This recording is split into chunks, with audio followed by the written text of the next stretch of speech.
The Nerd Academy podcast is released weekly at 12 p.m. Eastern Standard Time, available on our website at www.thenerdacademypodcast.com and wherever you listen to podcasts. You can find the Nerd Academy podcast on Facebook, Twitter, Instagram, and YouTube. You can also help support the show by going to patreon.com/The Nerd Academy podcast, where every donation allows us to bring you more exciting content every week.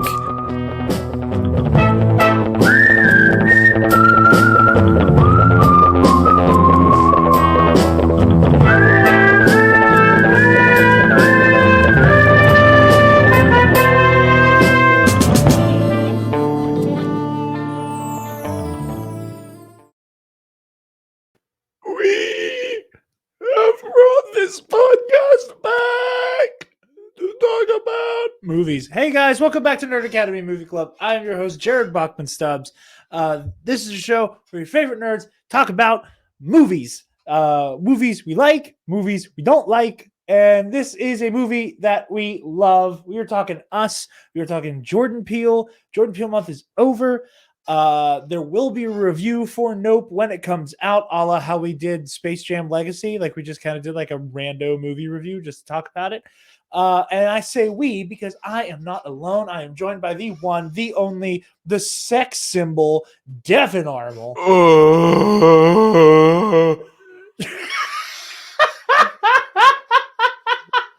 That wasn't very good, but I don't want to be too loud. I am clipping that. Awesome. That is exactly how I'm going to promote it when this episode comes back. It comes out on the main feed. Obviously, patrons are going to get it the day we record it, which is Friday the 18th. But all that to say, I fucking love this movie. I do too. Start to finish. I think, again, hot take. I've been told this is a hot take. Stronger than Get Out. No, I don't think it's like an unpopular opinion. I see people say Get Out is better. I disagree. I think they're both A's. A spoiler for my grade. But I think this one is A-er. Yeah, I do. I think Us is scarier. And I think I don't know. I don't think it's so not impossible, but I think it's easier to connect some dots in Us. And I don't know. I just we're gonna talk about dots. We're gonna talk about whole kinds of metaphor here, which is my favorite thing to do. But speaking of scary things, speaking of hauntings, Bloody Mary, Bloody Mary, Bloody Mary Sundays, BloodyMary.com. The most badass Bloody Mary accoutrement on the goddamn planet. As you guys know, the spicy Caesar mix is my jam. That is my favorite thing on the planet to drink right now. There's also the mild mix if you don't the spice in you. A subscription box that'll get you 2 jars a month for a reduced price. Rim salt, the vegan mix, if that is your speed, pickled dilly beans, okra, and asparagus to get you garnish on, and all other kinds of Bloody Mary accoutrement. And if you guys want to get step your Bloody Mary game up a little bit, and by a little bit I mean a lot, you go to sundaysbloodymary.com/shop and use code TNAP TNAP at checkout. Then you get 10% off your order and you help out your favorite nerds. Why you do it? Ooh. Devin, of some Bloody Marys. You got some numbers for me, bud? Of course. Wait, before you go on, I'm already interrupting you. Are you wearing that sweater to be like the Howard University sweater that Winston Duke is wearing at the beginning? That's what I thought you were doing. I said yes, but I actually just haven't worn this in a while, and it's a little chilly in here. So.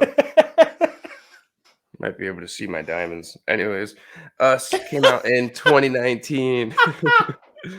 My diamonds, Jesus Christ. Comes in an hour and 59 minutes. It stars Lupita Nyong'o, Winston Duke, Elizabeth Moss, and Tim Heidecker. Yep. Cool. Talking about Jordan Peele.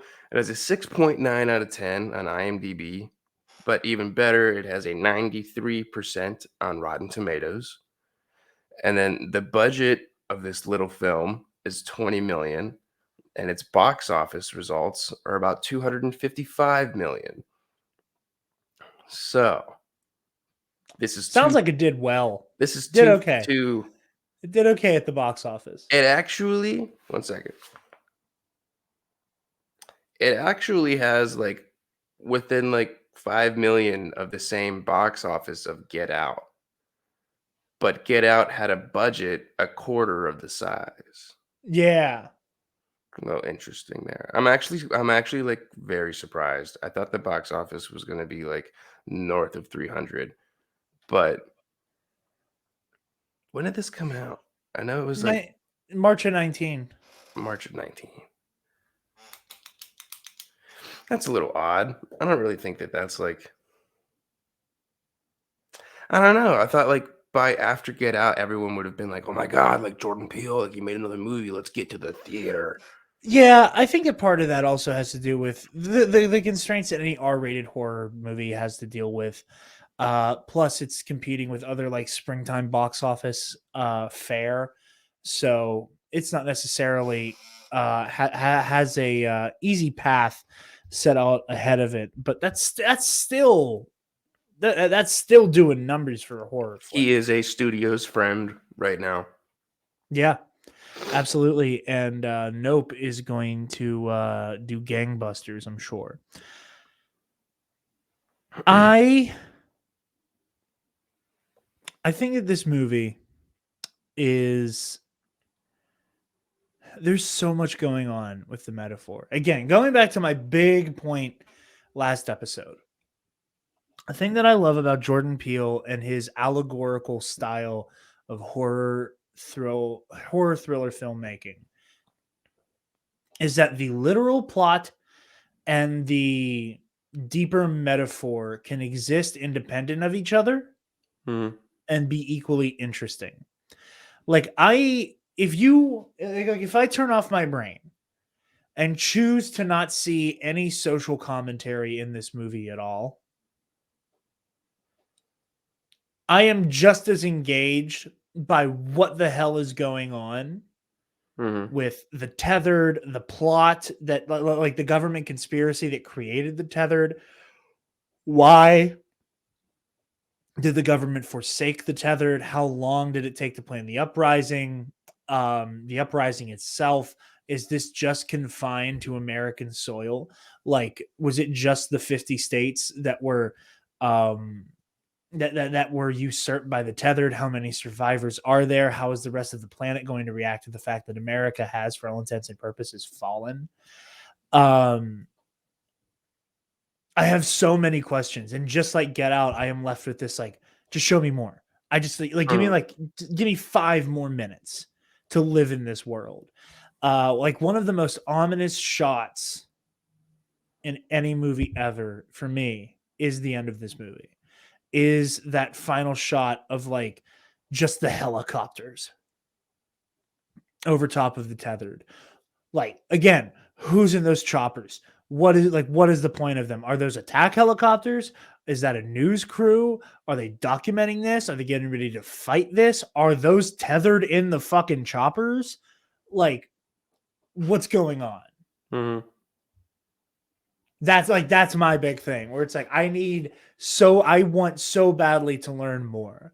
And I haven't seen or heard any like rumblings the same way Peele dropped like a huge lore nugget the way he did with Get Out, where he's like, oh, well, I'm just going to, in the audio commentary, talk about the name of this secret society. Yeah, I don't think he's done anything like that for us. Most of what he's done for us is kind of drop hints and push people in the right direction of what he's trying to say with the metaphor of the film.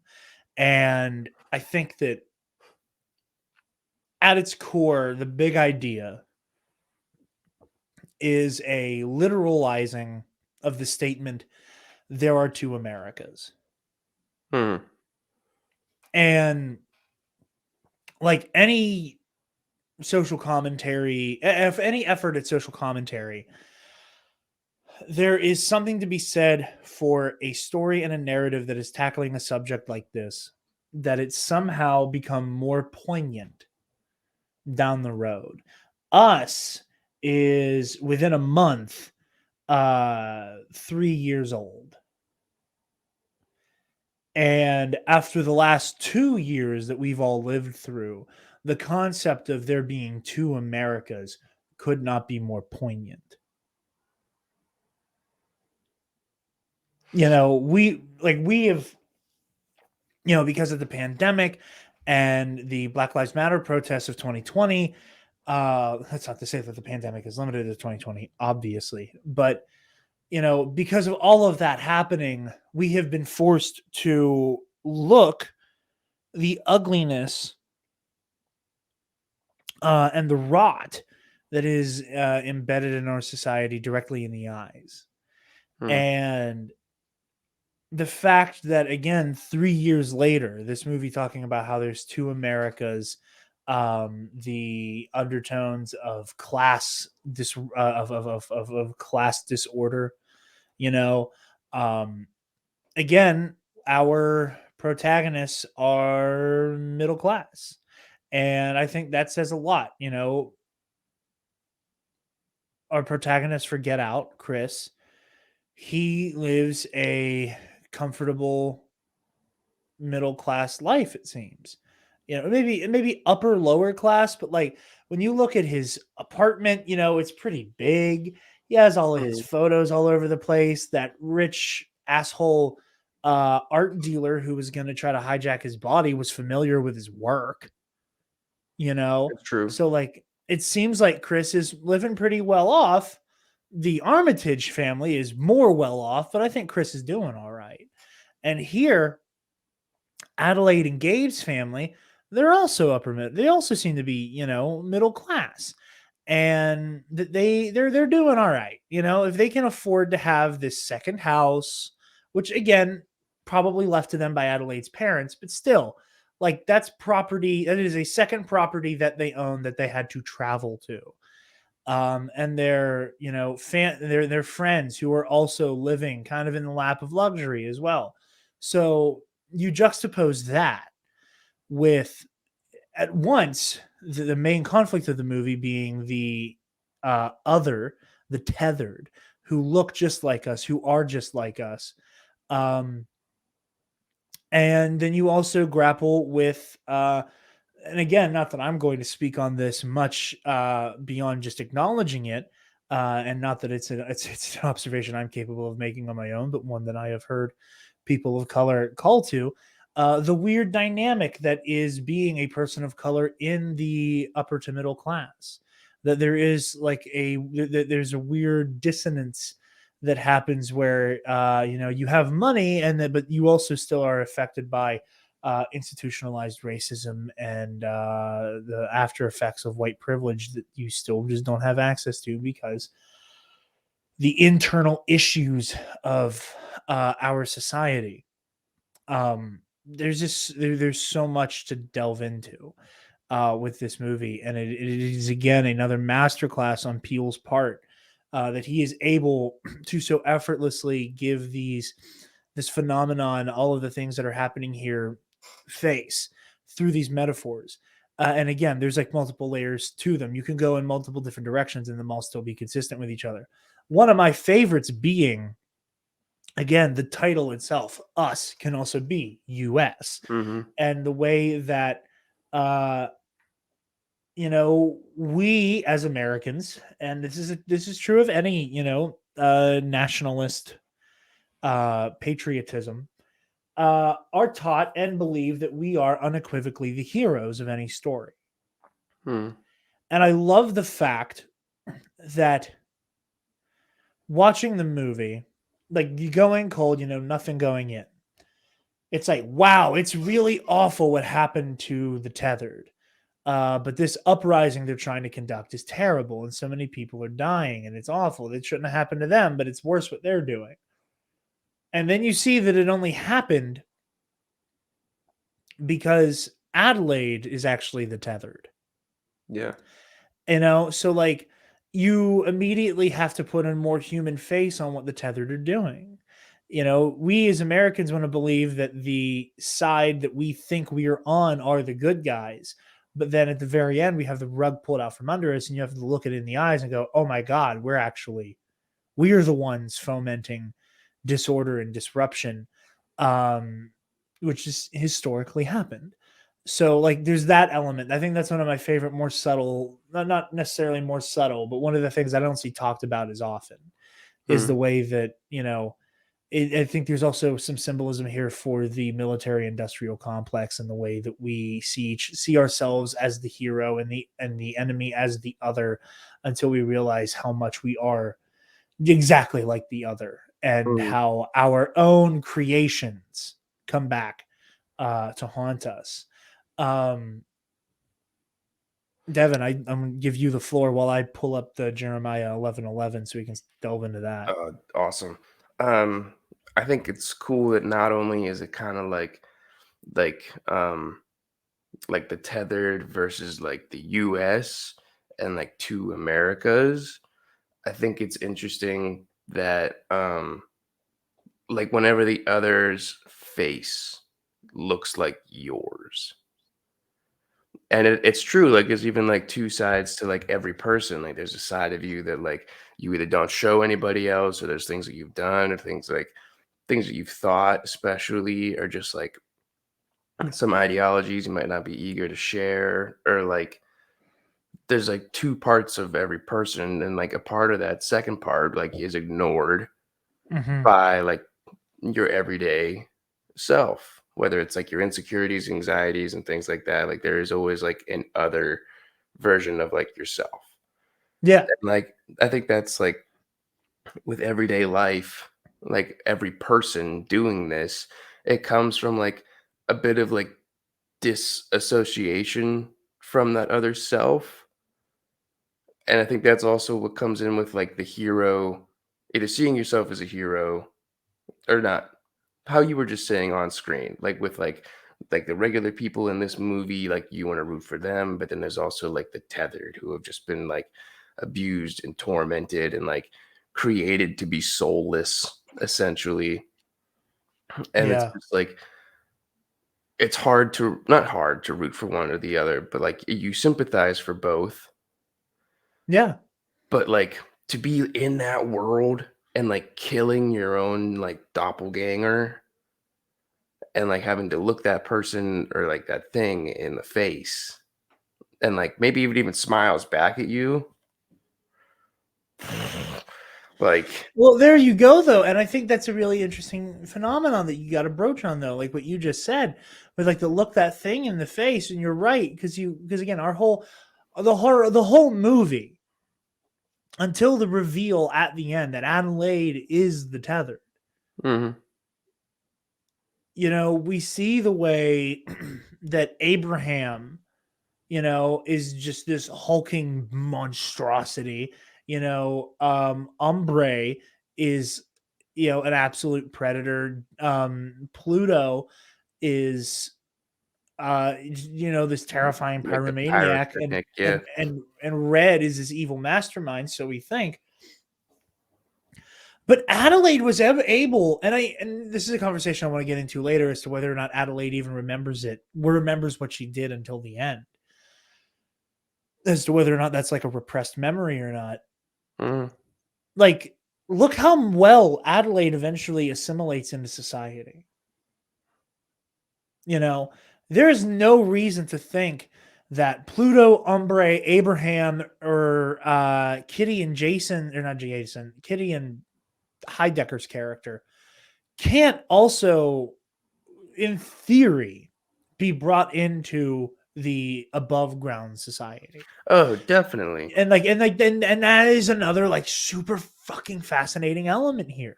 Is that the whole movie we're like, oh, so like they were programmed and they were weird, so like they're not actually people. And then the movie's like, oh no, they were actual people the whole time.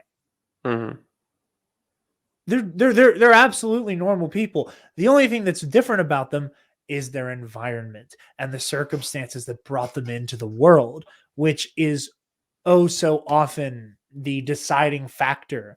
Unfortunately, the fucked up cosmic lottery, that puts somebody either in an underdeveloped neighborhood where they're surrounded by things that are not good for their development. And those things that are bad for their development are only things because it was an undeveloped neighborhood, because it was discriminated against on some level systemically. Or, again, just shake the dice, you're born into the lap of luxury. It's all about environment. Yeah. Like it's just, Jordan Peele is brilliant. I'm gonna let you finish your thoughts before I jump into the Jeremiah 11:11. I just and going off what you said too, like the tethered face, like immediate, almost like consequence or like cause and effect of every action done by like those quite literally above them, like between movement or like injuries or like medical procedures, or like they even have to like seemingly eat at the same time, Yep. procreate at like the same time. Doesn't matter. She said in the movie, Red did. Like, doesn't matter if she loved him or not. It's just like they are all tethered. And I shouldn't say I like it because it sounds kind of dark, but like I think that adds even like another level of sympathy. Is like, yes, like they weren't, like they were created, and then not only the environment that they were in, but their entire life has already Yeah. been almost scripted for them. That's an Yeah. ongoing script that just keeps And happening, and they have just no one say about thing, it. sorry. Go ahead.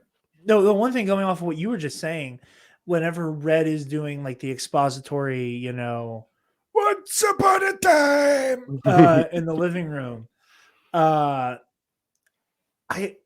and she talks about, and then she says this later in the underground tunnel, the whole, they learned how to make a copy of the body, but they couldn't copy the soul.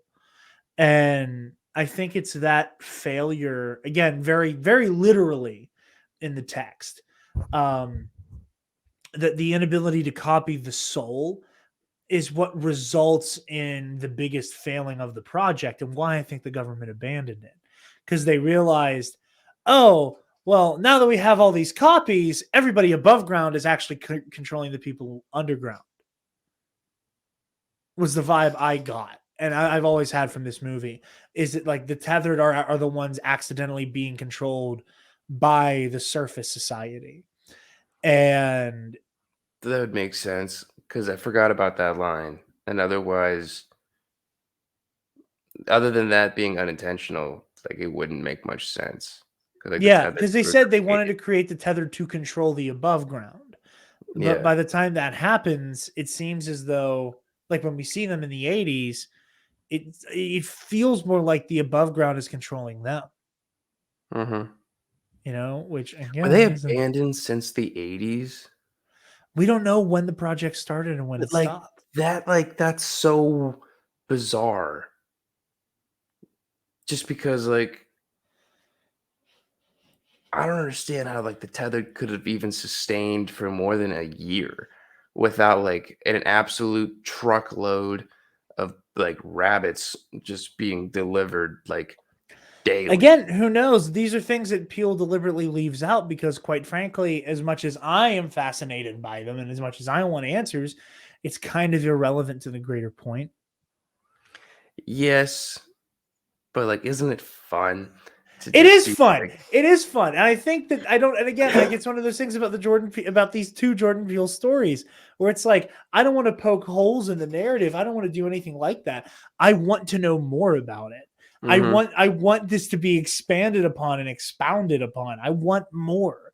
Uh, so I think there's like a dude broy, again, with my background in like god awful fandom internet culture, that like the impulse is always, well, logically, actually, type of like absolutely no fun media analysis versus a very like, I want to know how this works, not because I want to actually it, but because I just want more. Mhm.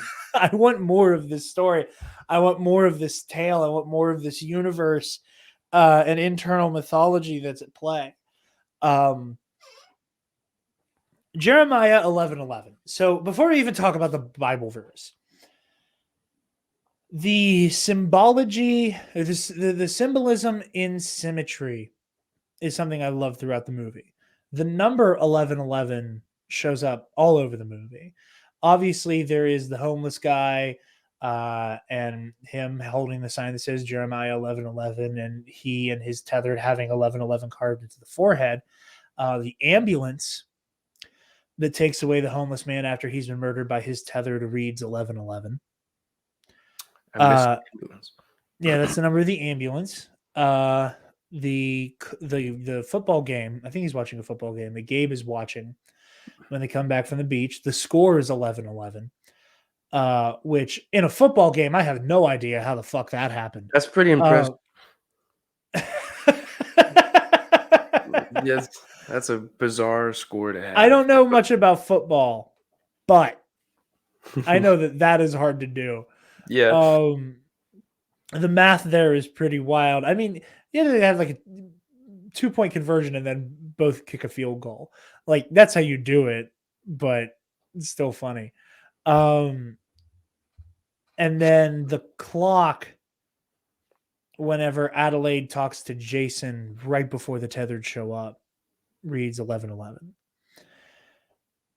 So there's a lot of that throughout the movie, and you can talk about how like it's literally like it's a mirror image of itself, like 11:11. Like that's completely symmetrical. You can talk about how 1111 kind of looks like the silhouette of like the family in the driveway. Like there's all kind like again, it's just one of those cool things where like it is so versatile and can mean so much to the narrative depending on what your interpretation is. But chapter or the verse itself. Therefore, thus saith the Lord, behold, I will bring evil upon them, which they shall not be able to escape. And though they shall cry unto me, I will not hearken unto them. Pretty sad. So again, this is foreshadowing for this vengeful campaign that Red will go on to wreak havoc upon and attack the surface world. But then you also look at it from the symbolic perspective that has that views the tethered as the victim class, as the oppressed class rising up in a violent revolution that should never have had to have taken place in the first place. This is the evil being wrought onto the tethered and onto the oppressed class. Again, there are two Americas, and it is the ancient and unfortunate reality that no matter what, the oppressed will become the oppressors because we as humans create our own worst enemies. And it's Foucault's boomerang. When you implement a strategy against a group of people, eventually you will see that group of people use the same strategy either against you or against someone else. And they couldn't have done that unless you had levied that against them. And again, I think we see this whole idea of I will bring evil upon them, which they cannot or will not be able to escape, evident throughout the film. At every turn, you see, somebody either running for their life or fighting for their life, and people who are, and then somebody who was not necessarily violent by nature turning to violence as a solution, and very brutal violence. We see the kids bodying people. Yeah. Jason and Zora. I am hiccuping really bad at the moment. Zora, like annihilates the one twin tethered. Oh, in the That might have been bathroom. my favorite kill. Just how far the body flew. No. I'm talking about the second one, the one that she actually killed, not the one that Adelaide finished off. How like she like hit her in the head, hit her in the throat with like the handle of the golf club, Oh, and then when she's down in the bathroom, just kapling, kapling, kapling, and every time that golf club kapling, you hear like it's just like the wet thud of her caving this bitch's skull in. Jason comes up behind Kitty's tethered and like splits her wig open with that decorative stone thing and mm-hmm. then lights Pluto on fire when he T-poses him into the car fire. You know, so like you see the children like like again really brutally killing them. Look at how Gabe kills Abraham. You know, he gets him stuck in the rotor of a boat. Like he turned him into chum. It's an Indiana Jones kill. Like the That air is an Indiana propeller. Jones kill. We'll do Last Crusade at some point. One day, baby. That'll get dropped as a bonus episode out of nowhere and no one will be expecting Mhm. it. But yeah, no, you're exactly right. And then like look at the way he kills Heidecker's character, whose name I can't remember. You know, or like you don't even see what happens on screen. I think his name was Josh. I think you're right. No, yeah, Josh. You're right, Josh. It's Josh and Jason, and I keep getting those mixed up. So I decided to just forget Josh altogether. But like, I don't know what the hell he does, but like he fires the flare gun and you see him grab each other and they're like going back and forth on Biatch, and then they cut back to Kitty's tethered. Mm. So, you know, like there's all that brutality there. And then again, you go to Adelaide, who you don't want to say the violence is in her nature because she's a tethered.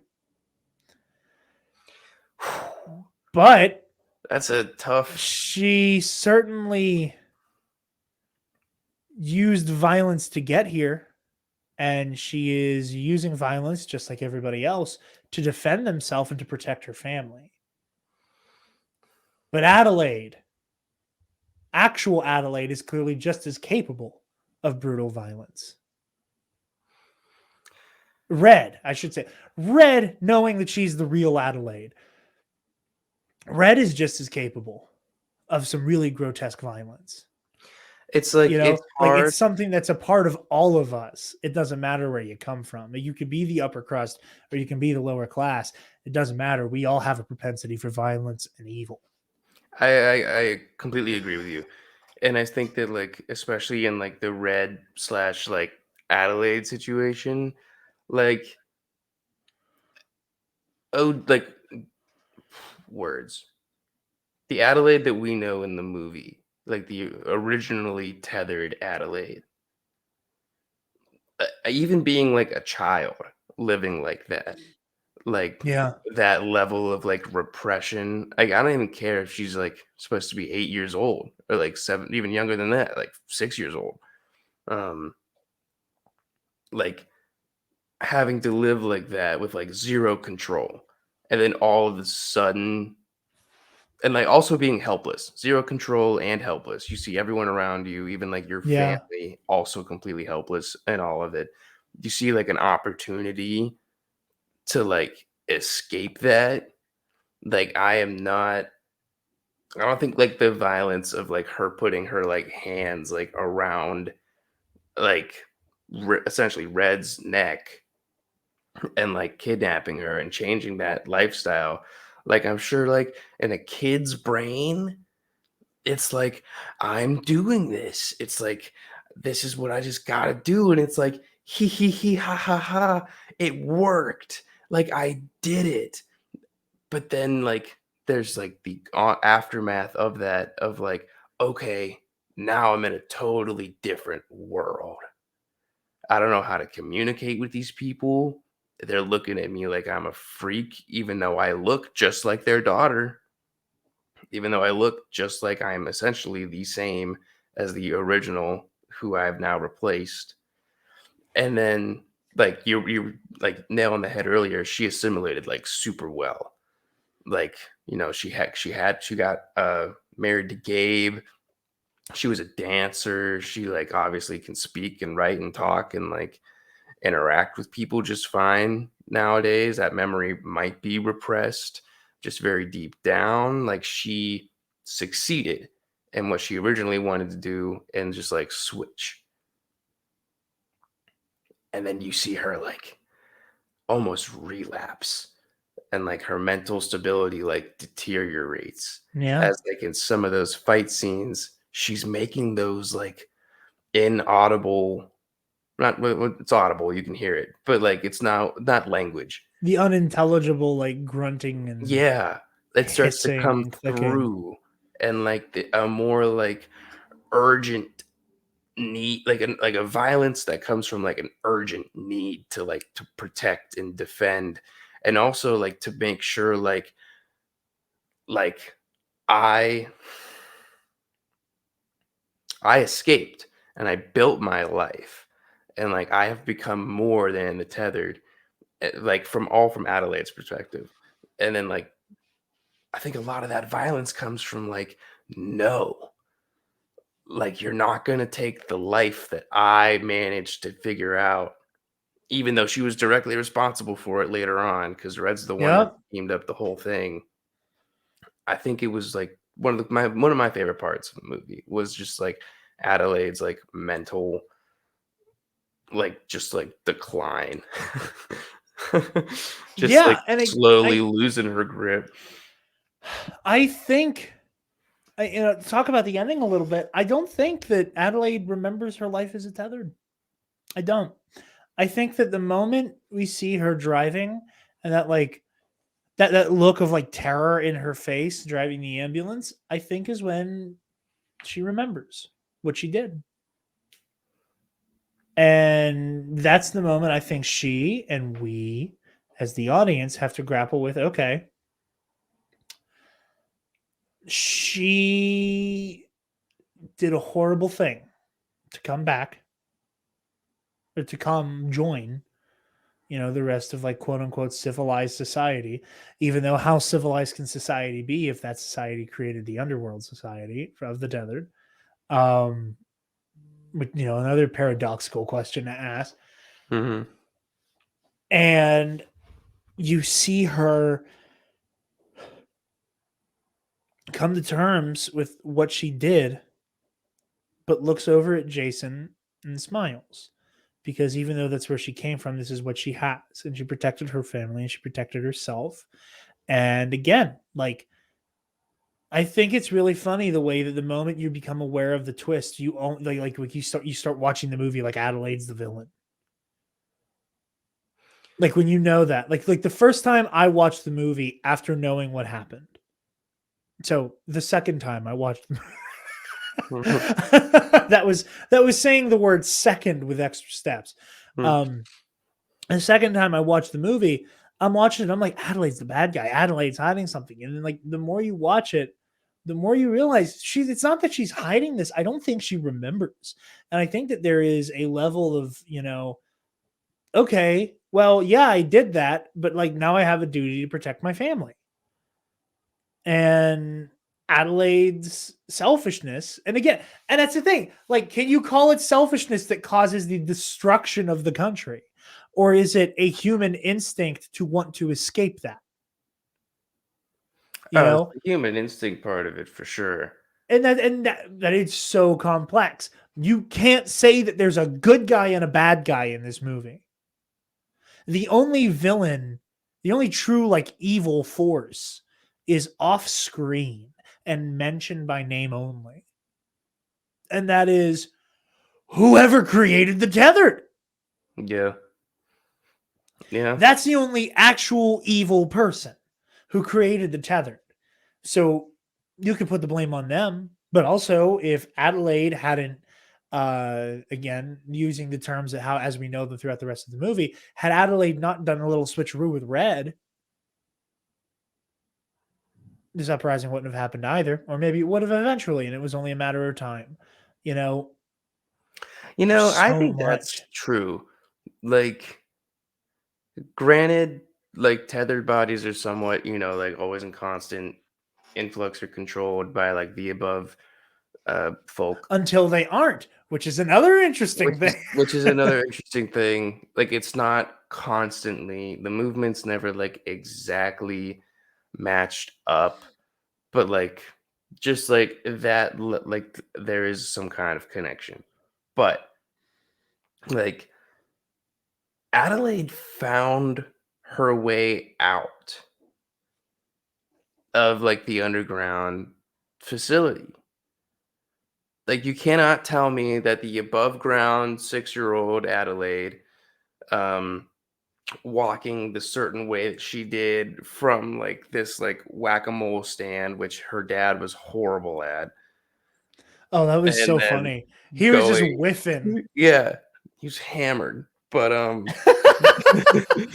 I guess playing whack-a-mole when you're drunk must be hard because you are seeing double at a certain point. yeah, you just like reflexes are just like you just want to get the damn things, but like, um, and then her walking through the mirror maze, like those footsteps don't exactly correlate from someone coming from an underground facility to also walking up like layers of like underground tunnels and escalators and whatnot Yeah. to end up in the same funhouse mirror place. Like, if that was the case, then anyone who ever went into the funhouse mirror place probably ran into their doppelganger. Like, this little girl figured her way out up to the top and then brought like the original Adelaide down into the underground facility, and then just left her there. Tried to change shirts, she put on a Thriller shirt, and then she, like, peace, and like got out of there. I just like, I think that that's lucky to be her, in the sense that like if this hadn't happened to Adelaide, I think this would have happened eventually. Well, I think there's another fun element of Red's like really poignant religiosity, which again she took with her down there. Like I think there's like I think one of the biggest clues about about Red being the surface version is the way that she talks about God and how like why would they have a religion? Yeah, like how do you, yeah. Why would you introduce religion to like an underground? If not for someone was brought down there who already was a Mhm, believer of whatever deity. Um, but the way that she's like, God brought us together, God this, God that, God was the night that Red danced her dance, and like the tethered looked at her as a new Messiah and as a prophet. I think there's also a level of God being involved in them joining each other, because she only goes in that direction because she sees a lightning storm. oh, yeah. Red only goes down there because she sees that lightning storm and follows it into the fun house. And again, there's another fun thing about like what is America, where when you first walk into when you first see that fun house, it has like a lot of weird like Native American like stereotypy trope stuff all over it. Like it's very like, go into the mystic forest and become one with the native. Like it's very like, it's problematic. And Mhm, then when you come back to it, when it jumps to the modern day, it's painted over and now it's like Merlin's forest, and it's not anything, deeply problematic, but like everything in there is still the same. mhm. Everything's in there still the same. They still have a goddamn totem pole next to it, for fuck's sake. None of it's changed. They just painted a pretty face over it, Mhm. which is a very American thing to do. Incredibly so. Um, so I think there's a lot there that is very fascinating, just with like what's going on in that funhouse, the way that it's this like weird funhouse maze that then turns into this like industrial hellscape of a cloning facility is also deeply disturbing. And I think also has its roots in the way that we as children are also kind of programmed for like productivity. We are part of the corporate American machine, and now you are thrown into this cold, unfeeling, institutionalized setting. Mhm. It's all just so complex, and I love it all so much.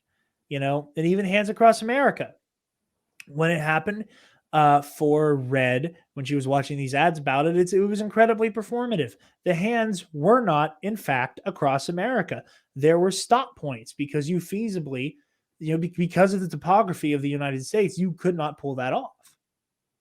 It would be damn near impossible. However, Red, she's committed. She means it. And again, it is that performative activist, like, we're all in this together, versus a violent fucking revolution. It's like, hands across America. You literally see someone standing in the ocean, like standing in the water, Mhm. when they're on the beach. Like, they mean it. They mean it. It's so good. And that is to say nothing of the score. Both of these movies, oh my god, the ha Fantastic. he ha hoo ha ha ha, like, and when we were doing the audio commentary, I don't think you could see me, but I was just fucking busting it down tethered style. Like, I was goaded with the shears, going crazy over here because it's just so good. It's like that ha he ha ha. Like, my favorite thing about this movie, I remember when I saw the first trailer for it, and there's the scene in the car where they're jamming, I got 5 on it, and then, like, the trailer eventually turns into the freaky version, the boop, boop, boop, boop, boop, boop, boop, boop. And I think I can't remember the name of it, but it's like a Dostoevsky thing. I only know that because I was like researching for this. I can't remember the name of the piece that it's kind of borrowing from, and I was like, "That's really cool." It's a Oh, the damn shame, Nutcracker. huh? Isn't it the Nutcracker? He did the Nutcracker, but it's like a different Oh, okay, never mind. Dostoevsky thing. I can't remember. Um, but I remember going, "Wow, this like creepy version of I Got 5 on it's really cool." It's a shame I'm only ever going to get to hear this in these trailers, though. And that final fight between Red and Adelaide, where you get the orchestral, like the cello, like vroom, vroom, vroom, vroom. And I'm like, in the theater, I'm like, yo. I gasped. It's And like then, like, disgusting. it is so, Disgustingly good. yeah. And then you have those big, like, bah, bah, bah, bah, bah. Like, it's just like that score, like, that is one of the best pieces of like movie score ever. It is so good. Like, and like you get that really creepy, like distorted, like music box sound to it every Mhm. time that Red is kind of at this like resting stance. Like again, like she is like it's this brutal fight, and she is there like a dancer prepared for her next movement, and she is there almost posing before Adelaide, and you get this like haunting music box version of it. And then, with the grace of a dancer, you see Red just like completely parry whatever Adelaide's doing, like score like a counter hit on her, and then keep dancing around. And even that is a greater metaphor for look at how these two are fighting each other. The quote Mhm. unquote person from the above class is swinging around this fire poker like a psycho, swinging and lunging at everything she sees. And you compare that to the quote unquote savage underdweller tethered, who's moving with the literal grace of a dancer with surgical precision. so good. And that music is so hauntingly good. It's on Spotify. I want to. Oh, really? Yeah, wait, hold on. That's super cool. Yeah, it is. It's part of the official soundtrack for us. It's called I Got Five on It Tethered Mix. Hold on. It's only like a minute and 30 seconds long.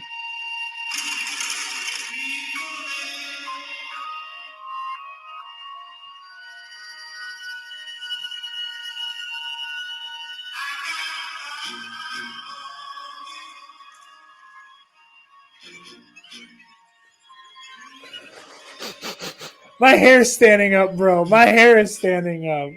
It's so good. Wait, I want to get that I want to get the big one. Hold on. This is gonna get copyright claimed. I don't give a shit.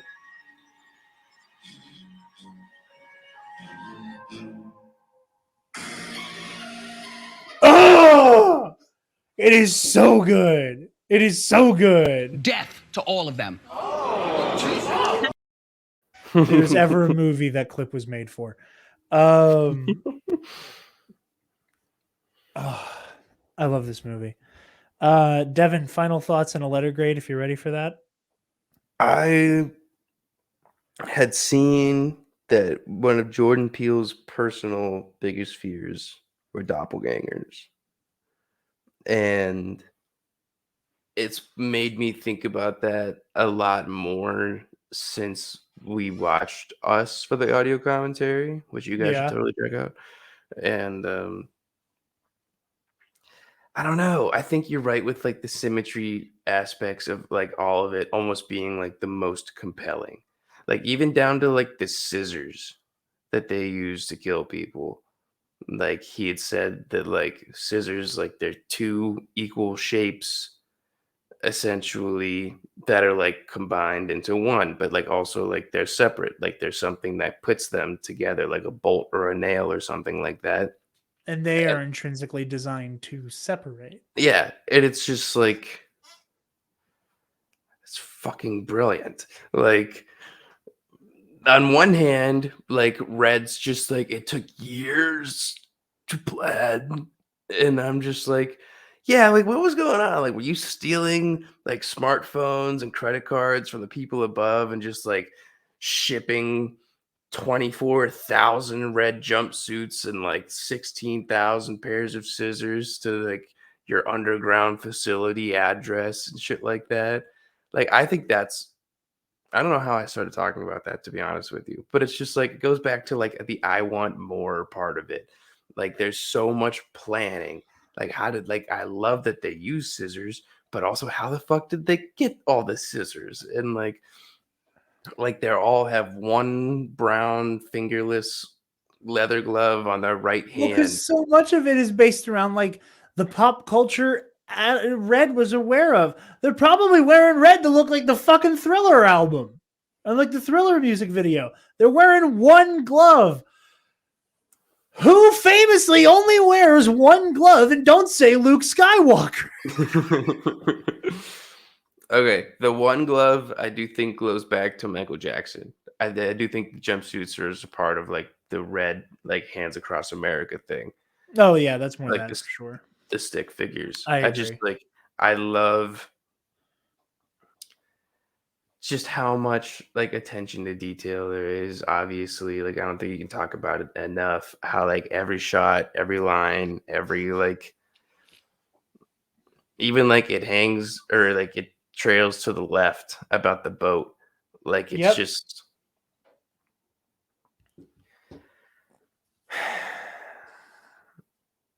I don't know, man. This makes me I feel like Jordan Peele has simply like just started.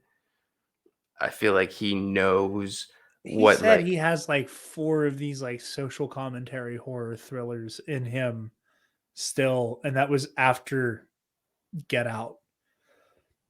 So we still have at least like 2 or 3 more. Bring it on. Like hopefully I want all of it. Hopefully we can stick to every 2 years because like obviously like shit went crazy in the last several, but Just like I feel like these movies are almost like in their own genre. Like, yes, it's horror thriller, but it's also like, I don't know, social commentary. It's not like And it's again, like like that's all. It's such a like, thing that horror movies love to do, and you haven't had it a lot lately. A lot of yeah, it is like horror franchise stuff, but you're right. It stands on its own. it's just like, I don't know, it feels completely different. It feels new. It feels like movies like more so for everyone, and like I love that, and I love like getting to watch it and talk about it. And I think, oh, man, there's not much that like I don't like about this movie, like at all. I think I'm gonna go solid, like A, like not quite A plus, but A for sure. And I'm stingy. I don't think I've given out an A plus yet, but like I don't think you have. just like complete A, sold, loved it, cannot wait to see Nope. And just keep talking about like the movies that this guy makes for like years to come. Because I don't think Nope. Hollywood's got him now. Not even Hollywood, but like America like loves what he's making. So like it almost feels Nope. weird to say America after like Nope. Nope. It's gonna be a big nut bust. yeah, That's that what is. Nope is gonna be a big nut bust. I can't wait for the laughs in that movie. I can't wait for the scares and like the tensity of just like, okay, what's going on this time? But also like, holy fuck, it's aliens, and they have like slimy hands, and like I'm so just It's like gonna be so good. the I amount of can't wait. emotion, the amount of emotion a first time viewing of a Jordan Peele movie fills you with is like, We gotta see Nope together. I'm down. July 22nd, I think it was. It might have been 23rd, but I think it was 22nd. We gotta see it together first night, so you and I can just screech all over each other. Go to Trope 30 and get some za. Actually, no, you come to me. We're going to see this thing in at freaking IMAX. Oh, absolutely. I And then we'll go agree. to Dave and Buster's. Hell yeah. I'm going to Dave and Buster's this weekend with my girl.